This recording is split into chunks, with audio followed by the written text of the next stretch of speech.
Tina fait partie des 900 personnes qui possèdent une boîte postale à Wallis. Elle paye 4 000 francs pour son abonnement. On paye 4 000 par an. C'est cher pour vous? Non, ça va parce qu'on paye le mois, l'année. Tounga, elle, n'a pas de boîte postale. Depuis toujours, elle se rend directement à l'agence de son district pour chercher son courrier. Mais la semaine dernière, surprise. Avant, quand on venait récupérer nos courriers, c'était gratuit. Mais c'est tout récent, quand on vient faire la relève de notre courrier, on nous dit que c'est payant. Et en fait, vous n'avez pas été informé? Non, et c'est ça que je trouve dommage, c'est que le service des postes n'a pas pris les dispositions nécessaires pour informer en amont la population. Le SPT compte 900 abonnés et plus d'une centaine de boîtes postales disponibles. 1 680 francs par retrait de courrier, c'est une mesure votée par l'Assemblée territoriale en 1999, mais qui n'a pas été appliquée.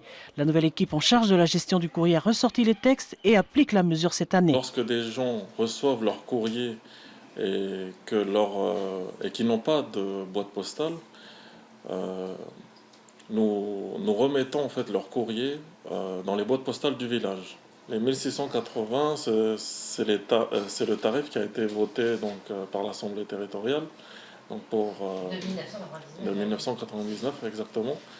Donc, pour fixer donc, le tarif sur les frais de recherche de courrier concernant donc, tout type de recherche, mais ici en l'occurrence la recherche du courrier des personnes n'ayant pas de boîte postale, mais dont le courrier a été remis dans la boîte postale du village.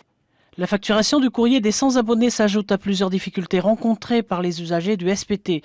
Pierre Boivin récupère le courrier d'un ami qui n'a pas de boîte postale depuis des années. Il connaît le problème. Il envisage d'ailleurs la création d'une association pour lutter contre ces difficultés rencontrées par les usagers du SPT.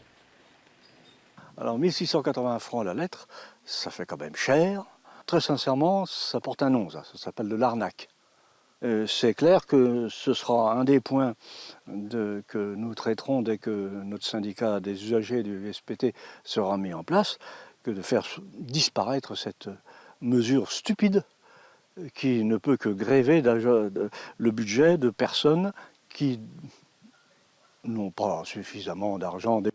À Futuna, le problème ne se pose pas vraiment. Le service des postes et télécommunications dispose suffisamment de boîtes postales.